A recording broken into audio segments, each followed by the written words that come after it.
Boa noite! A nossa viagem pela zona rural de Juiz de Fora continua. Na semana passada você conheceu as histórias e os personagens de Torreões. Agora é a vez de Monte Verde. Sejam bem-vindos, o Mosaico já está no ar.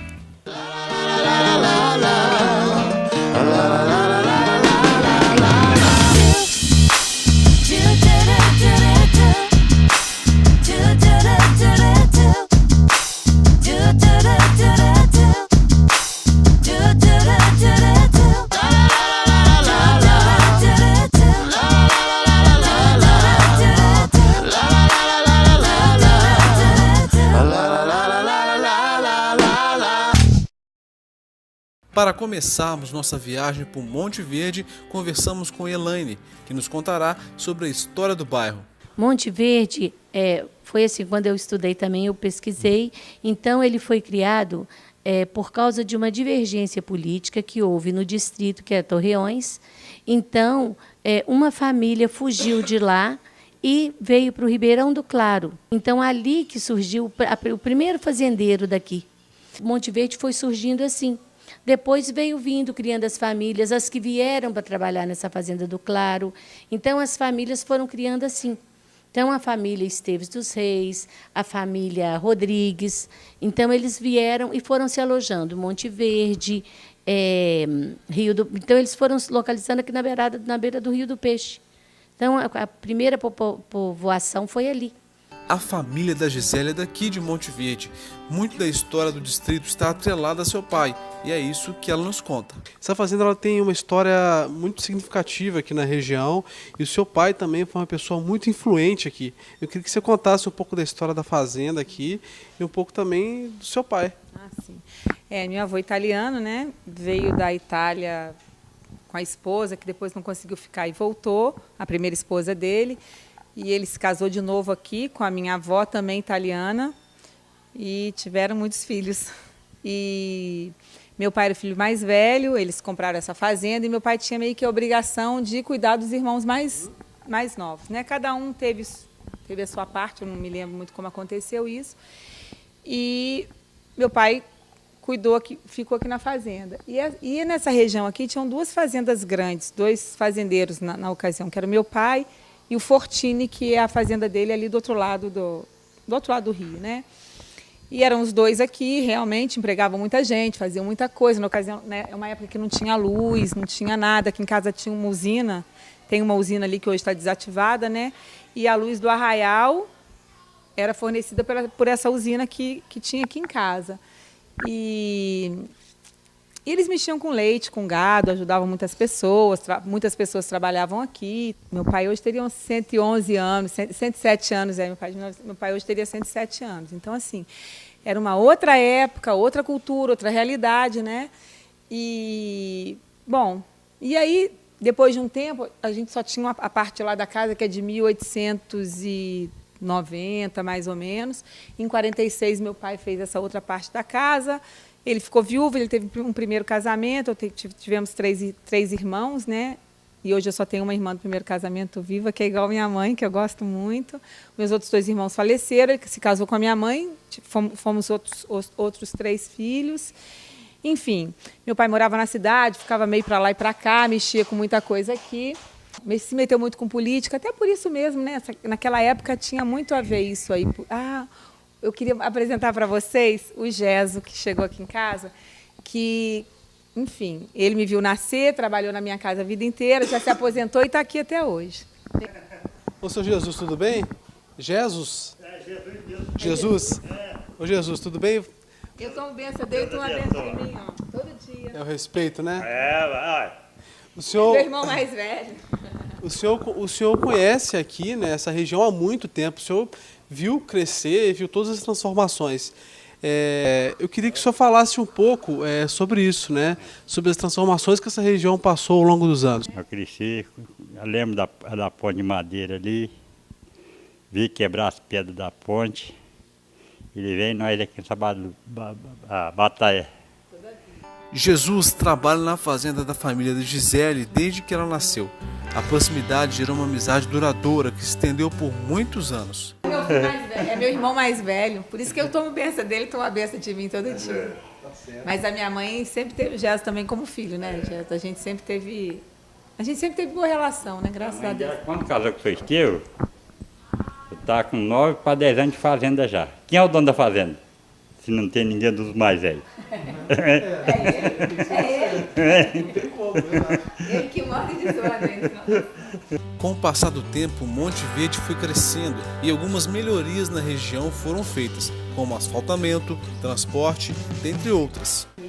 Eu queria que você me falasse do crescimento aqui. Você me falou que tinha poucas casas, depois foi aumentando. Como é que foi isso, já que o senhor presenciou tudo? Porque veio, o asfalto veio e começou com cresceu o lugar, né? Não tinha nada não, né? A única coisa que é difícil aqui é a água, né? A água é pouca mesmo. Quando ele fala da água, é água tratada, porque a gente não tem água tratada, né? De onde que vem a água do Monte Verde? Eu nem sei te falar. Da Fazenda Fortino. Da Fazenda Fortino. É que eu falei para vocês que eram 2 fazendas. Sim. E a água que as pessoas usam. E a água de beber mesmo vem daqui de casa. Todo mundo pega água aqui em casa para beber. E o Gerson está falando é verdade, né? Era uma meia dúzia de casinha mesmo. É a igreja, né? Igreja. Apesar das melhorias, o transporte ainda é um dos pontos mais difíceis na região, trazendo algumas dificuldades para os moradores. Em Monte Verde existia uma dificuldade muito grande de locomoção, só tinha apenas uma linha de ônibus. Eu queria que você falasse um pouco mais sobre isso, como é que era lidar com essa dificuldade. Olha, essa linha de ônibus era o seguinte: antes não tinha nem linha de ônibus tinha. Então, como era feito o transporte? Pelo caminhão do leite. Então, a gente pegava o caminhão do leite e ia para a cidade. Então, às vezes, a gente tinha que arrumar um lugar para dormir. Tinha umas pensões lá. Eu me lembro até do meu pai contar essas histórias. Então, ia no caminhão do leite. Hoje, passava o dia lá, dormia e voltava amanhã de madrugada. No dia seguinte, de madrugada. Depois, o seu Gildo Leonel, o cunhado dele tinha um caminhão. Esse caminhão puxava esse leite. Então, era leite de todas as pessoas. Ele arrumou um ônibus. Então, o seu Gildo Leonel tinha esse ônibus. Então, esse ônibus vinha, tinha uma guaritazinha aqui, esse ônibus saía daqui de manhã, ia para a cidade e voltava à noite. Mas ele ia de lá até, vinha aqui. Era 4 horas da tarde, mas naquele tempo, para quem levantava 3 horas da manhã, 4 horas da tarde é noite, né? Então, vinha, ficava encostado aqui, fizeram uma garagem, e ele ficava aqui, sabe? Então, assim, era difícil mesmo. Depois que eu me formei, é que nós estamos criando mais. E, assim, a estrada era muito ruim. Nesse caminhão de leite, tinha corrente, tinha enxada, porque se o caminhão agarrasse, eles tinham que colocar a corrente na roda, porque o caminhão ia rodando e não conseguia, sabe? Então, atolava. Então, era muito difícil mesmo. A importância do asfalto foi essa, trazer pessoas diferentes para cá e o progresso. Fala um pouco sobre isso, sobre o progresso que trouxe o asfalto. Trouxe muita melhoria, tem mercado, tem padaria, tem tudo aqui no Monte Verde agora, posto médico. Só falta aqui policiamento, né? No próximo bloco, iremos conhecer sobre a religiosidade de Monte Verde, o projeto Porão Encantado e mais alguns moradores da região. Não saia daí, o Mosaico volta já já.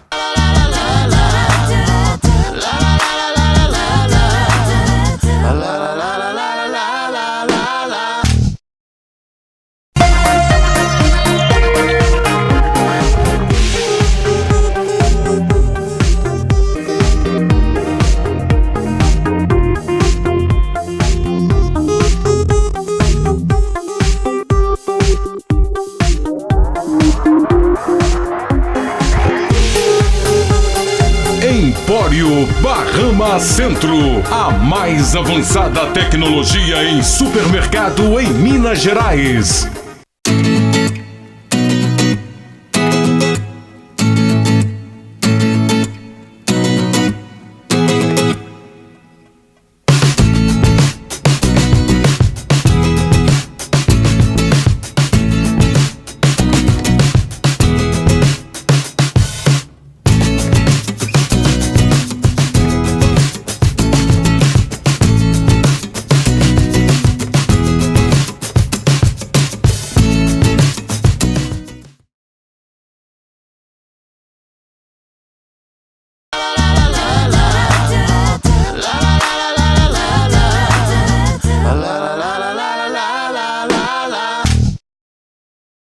Roberto é responsável pela paróquia de Monte Verde e nos conta sobre a relação entre população e igreja da região.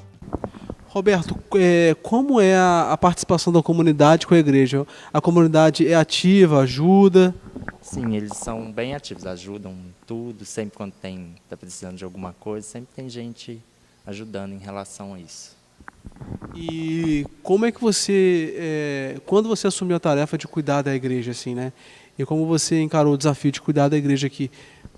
É um desafio assim, bem grande, né? Coordenar a comunidade, mas está indo. A gente está fazendo o possível, está tocando, fazendo as obras, as reformas, está tendo aqui na igreja, e é isso. As tradições religiosas também se fazem muito presentes em Monte Verde. Roberto nos conta sobre a participação da população nos eventos da paróquia. Como são os eventos aqui da paróquia, né? Existem eventos, festas que a paróquia oferece? Como é que é isso? Tem sim, tem a festa do padroeiro, que é em janeiro, todo ano, já é tradicional, já antiga, sempre no final de semana pegando dia 20, que é o dia de São Sebastião, e aí tem essa festa tradicional toda, com show, leilão, queima de fogos, essas coisas mesmo. E como é que é essa festa? As pessoas gostam, elas participam, elas vêm acompanhar a festa, como é que é? Gostam, vêm, todo mundo participa, a igreja enche, sempre tem bastante público. Tem procissão, banda de música, essas coisas de festa tradicional mesmo. O padre, como você falou, ele não é daqui, ele é de outros distritos. Como é que é a relação da comunidade com o padre? Existe um contato mais direto? Existe sim um contato direto, porque ele está sempre aqui toda quinta, todo sábado, então a gente tem um contato bom até com ele, porque ele fica mesmo em Torreões, que é a sede da paróquia, né? Como surgiu o seu envolvimento aqui com a igreja, né? Quando que você começou a trabalhar aqui?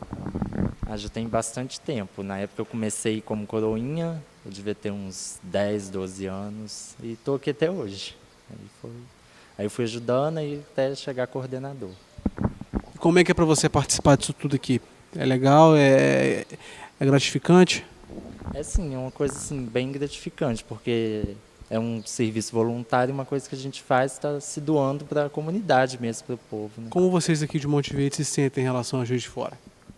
É nesse ponto assim, um pouco esquecido também, né? Porque aqui não tem tratamento de água, não tem tratamento de esgoto, então às vezes acontece algum problema, tem que ficar esperando a boa vontade de alguém poder resolver, sempre tem alguma coisa assim. Terezinha e Deusimar são moradores antigas de Monte Verde e nos contam sobre a evolução do bairro e do dia a dia da região. Terezinha, você mora aqui há 50 anos. Como é que é morar aqui nesse distrito? É bom, aqui é bom. A moradia é boa, tem muitos vizinhos, são todos gente boa, sabe? Graças a Deus, tudo bem. Perto da igreja, tem um posto policial, o posto médico, né? O posto policial não tem, não.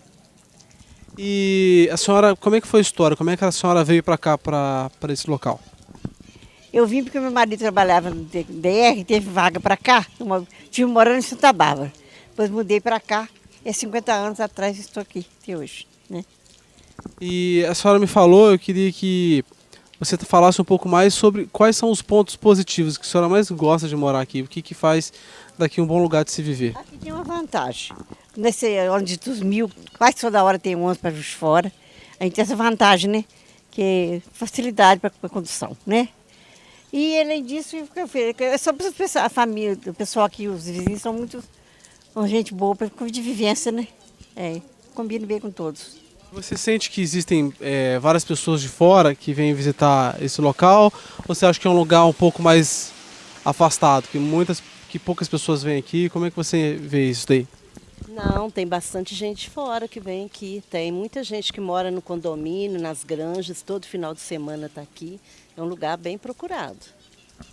Você acha que para esse local ser melhor, o que tinha que melhorar para ficar um lugar melhor de se viver? Tem muita coisa que ainda pode melhorar aqui, né? Nós estamos precisando de uma antena de celular, do tratamento de água, um posto policial, ainda tem muita coisa para se melhorar, mas vamos aguardar, né? Gisele também nos conta mais sobre sua família, em especial seu falecido pai e sua história com Monte Verde. Aqui eu queria que você contasse um pouco da história, né? Porque, da fazenda, porque existia um porão e a partir desse porão vocês tomaram a iniciativa de oferecer oficinas para as pessoas que moram aqui em volta, na comunidade. Como é que é essa história? Conta um pouco pra gente. É uma história bem legal, porque na verdade meus pais sempre moraram aqui, né? Meu pai cresceu aqui e nesse porão tinha uma banda. Meu pai tocava todos os instrumentos de sopro e tinha uma banda que funcionava aqui. Aqui, enfim, ali para baixo tinha mercado, era outra estrutura o lugar, era um lugar pequeno. E meu pai se meteu muito com política, com muita coisa, e meu pai sempre foi um homem muito festeiro, feliz. Por isso que eu estou falando para vocês que ele tocava todos os instrumentos de sopro, eles se ensaiavam para a banda. Chegou até a ser vereador em Juiz de Fora. E sempre, essa casa foi frequentada também por personalidades aí importantes da política, né? Meu pai teve muito com Juscelino, foi na inauguração de Brasília, muito orgulho para ele. Depois, essa estrada aqui era a estrada de chão. E toda a região aqui passava muito aperto. É uma região também que mexe muito com gado, com leite, então chovia muito, o rio enchia, aí alagava tudo, o caminhão de leite não podia nem ir nem vir, as pessoas tinham que fazer queijo porque não tinha para onde levar, enfim, era essa situação toda da estrada. E meu pai trouxe Tancredo Neves aqui. Meu pai e mais um grupo de pessoas, agora eu não sei dizer muito, né? Fizeram uma festa, um churrasco, receberam. Foi até na ocasião que ele lançou a candidatura dele a presidente aqui em casa, num churrasco. E falou para o meu pai que eles eram até meio parecidos fisicamente, que a careca do meu pai não ia ficar mais empoeirada não, porque ia ter asfalto. E, de fato, o asfalto veio até aqui na porta de casa. Depois, com outros governos e outras coisas, o asfalto, né, foi crescendo normalmente e foi andando pela aí afora. No próximo bloco, nossa viagem a Monte Verde continua e Gisele nos contará mais sobre a região e sobre o seu projeto, o Porão Encantado.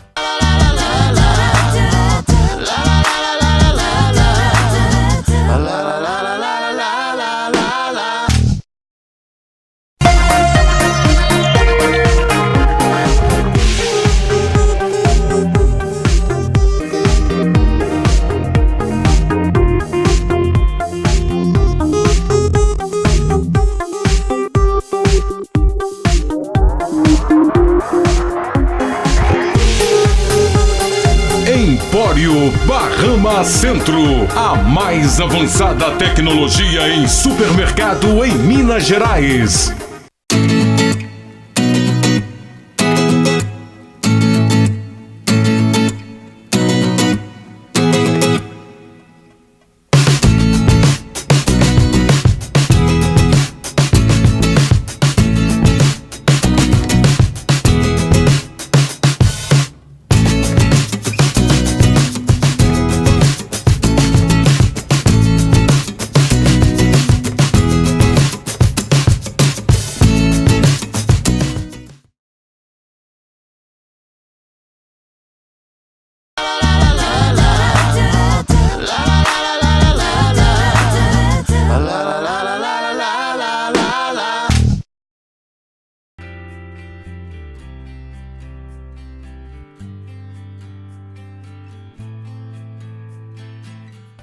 Você, como mentora, né, desse projeto que oferece oficinas para as crianças, qual que é a sensação de ver tantas pessoas participando das diversas atividades que são oferecidas aqui?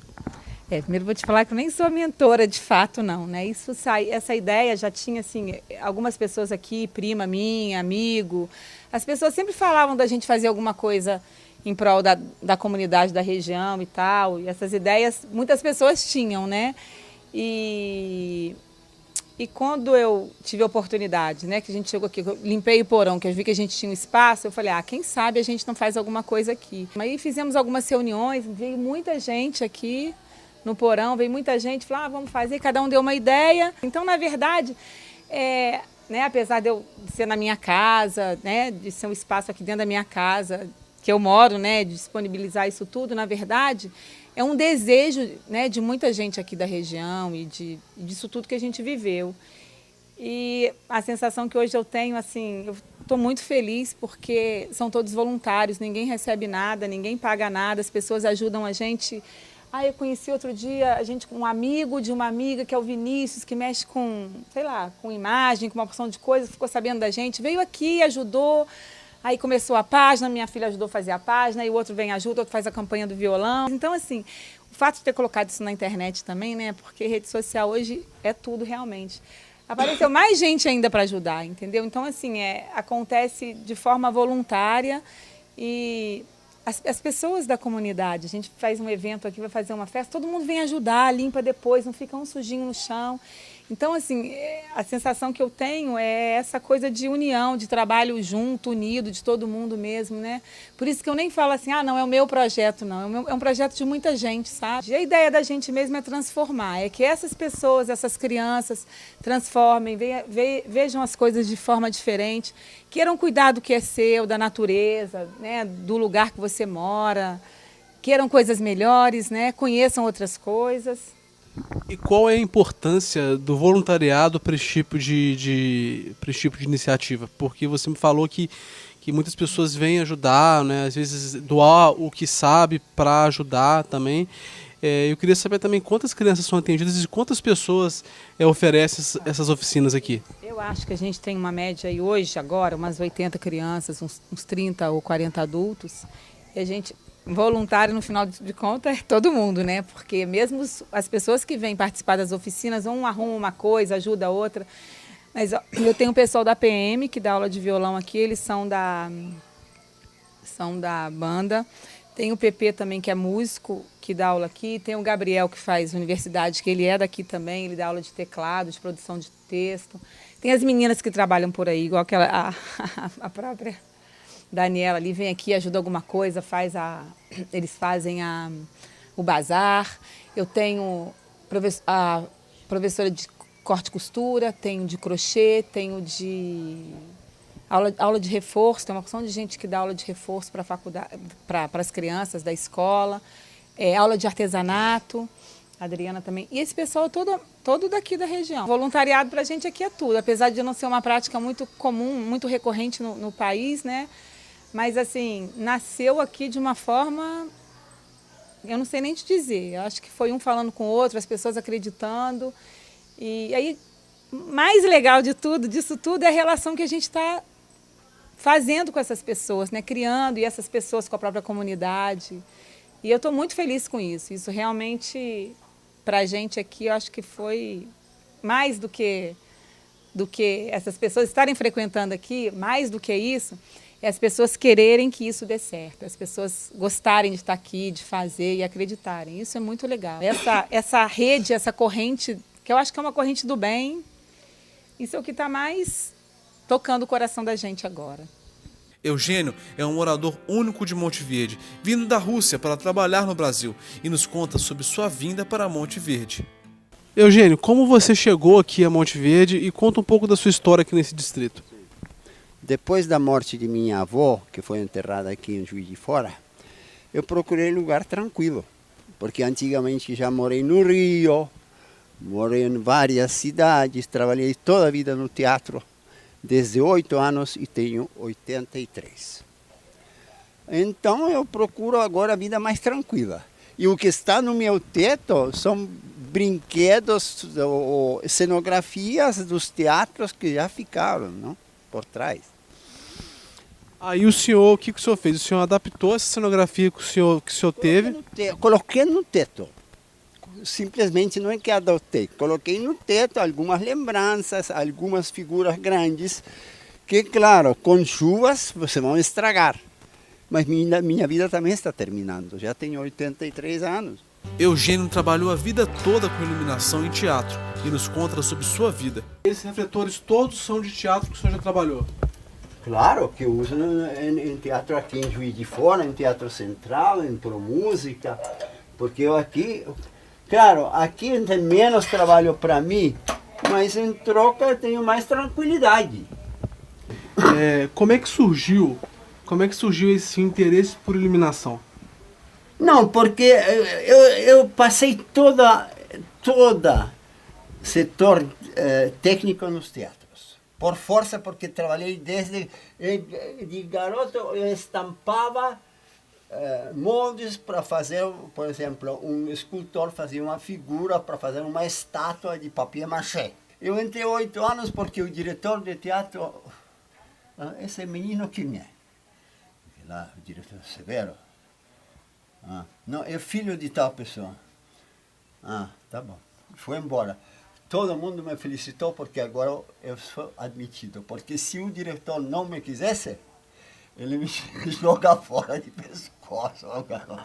E o senhor contou, como é que foi a sua infância na Rússia? Infância é muito difícil porque começou a Segunda Guerra Mundial. E eu passei fome, necessidade, porque não tinha nada. A infância foi como agora em Síria, quando começou a guerra. Depois terminou a guerra, depois já fomos à Alemanha, eu fui aprender alemão, fomos à Áustria, fomos depois de alguns anos, fomos à Argentina, porque primeiro vistos chegaram da Argentina. Depois chegaram dos Estados Unidos, depois de Austrália, que meu pai pediu. Só que primeiro chegaram, nós fomos à Argentina. A Argentina eu comecei a estudar em Teatro Colón, porque já era adolescente, comecei a estudar toda técnica aí. Porque meu pai sempre não quis que eu fosse ator, de jeito nenhum. Porque vou ter sotaque e ninguém me vai contratar.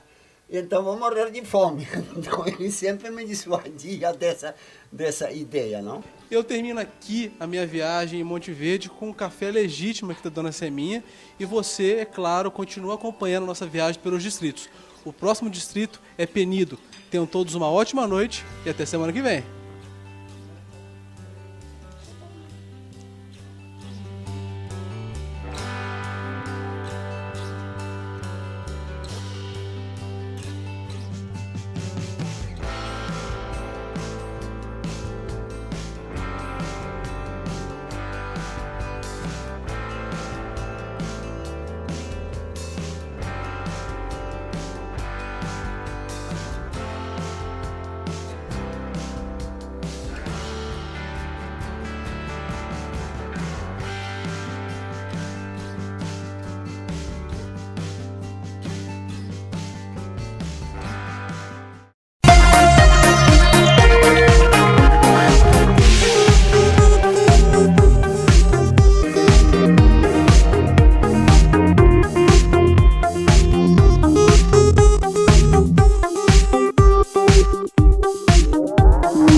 Bahama Centro, a mais avançada tecnologia em supermercado em Minas Gerais.